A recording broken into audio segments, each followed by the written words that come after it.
ఉదయం నేను కొంచెం ఆలస్యంగా వచ్చిన సభకు, కానీ కాంగ్రెస్ పక్షం వాళ్ళు వారితో పాటు ఇంకో 2 పార్టీల వాళ్ళు నిరసన వ్యక్తం చేసిపోయినని విని కొంచెం బాధపడ్డా అధ్యక్ష. అంత పోవాల్సిన అవసరం లేదు. ఒక పార్టీ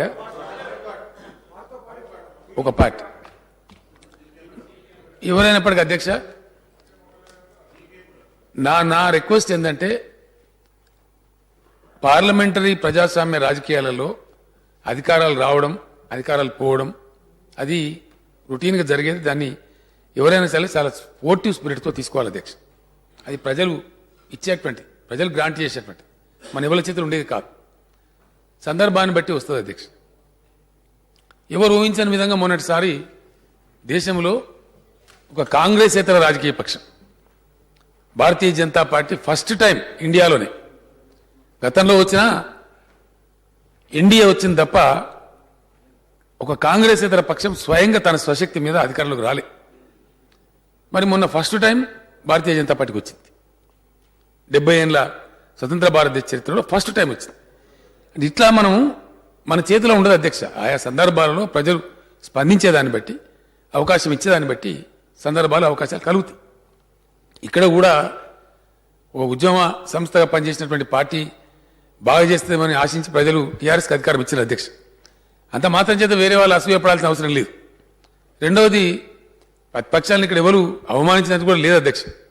నిన్న కూడా వారు పోడియంలోకి వస్తే వాస్తవానికి పోడియంలోకి రావద్దని మేము కఠిన నిబంధన పెట్టుకున్నాం. కొత్త రాష్ట్రం, కొత్త సభ, మంచిగా సాంప్రదాయం నెలకొల్పాలి. అంశాలు ఏవైనా లక్ష్మణ్ గారు లేదు కానీ కిషన్ రెడ్డి గారు అన్నారు అధ్యక్ష బీఎస్సీలో. తమరు ముందే మాట్లాడినా ఎన్ని దినాలైనా మాకు ఇబ్బంది లేదు, ఏ అంశమైనా మీరు ప్రస్తావించింది మేము నిరాకరించేది లేదు, తప్పకుండా థ్రెడ్బేర్ డిస్కస్ చేద్దామని చెప్పాం. ఇంకా దీని తర్వాత శశబిషలు ఉండాల్సిన అవసరం లేదు అధ్యక్ష. అధికార పక్షమే స్వయంగా రోజులకు ఇబ్బంది లేదు, అంశం ఏదైనా సరే చర్చకు తీసుకుందామని. ఇంకా దాని తర్వాత డిస్ప్యూట్ ఏముంది అధ్యక్ష? దాని వివాదం ఉండడానికి ఆస్కారం లేదు. నిన్న కూడా వారు పోడియంలోకి వస్తే నేను తమరిని రిక్వెస్ట్ చేసి వారిని అప్పీల్ చేసి మీరు వెళ్ళండి అని చెప్పి బిల్లు పాస్ చేసే ముందు ఆపినాం అధ్యక్ష. మేము స్పష్టంగా చెప్పినాం వారి విధానం వేరుగా ఉంది, ఎందుకంటే వారి పార్టీ అక్కడ కేంద్రంలో ఉన్నప్పుడు తెచ్చిన బిల్లు, అందులో ప్రగతికి ప్రతిబంధకమైనటువంటి అంశాలు తొలగించుకొని రాష్ట్ర బిల్లు పెట్టుకుందామనే ప్రయత్నం మేము చేసినాం. అది ఒక్క రాష్ట్రం చేయలేదు, చాలా రాష్ట్రాలు చేసినాయి. నిన్న అధ్యక్ష నా స్పీచ్ విన్న తర్వాత అక్కడి నుంచి చాలా ఫోన్లు వచ్చినాయి అధ్యక్ష.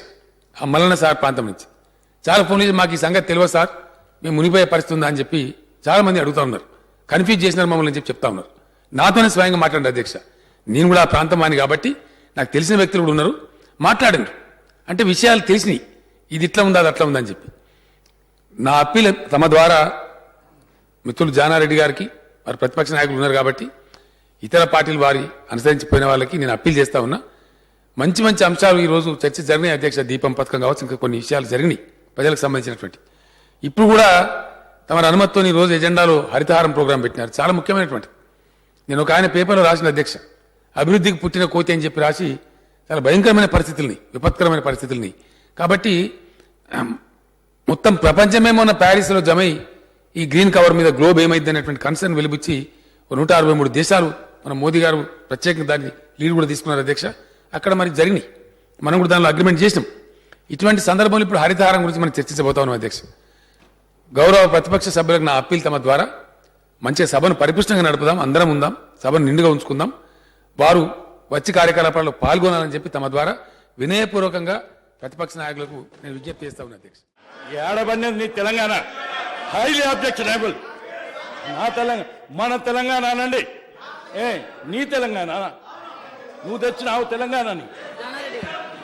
అబ్సల్యూట్లీ వెరీ హైలీ అబ్జెక్షనబుల్ అధ్యక్ష. మాటికి మాట్లాడినప్పుడు నా బిడ్డలు, నా తెలంగాణ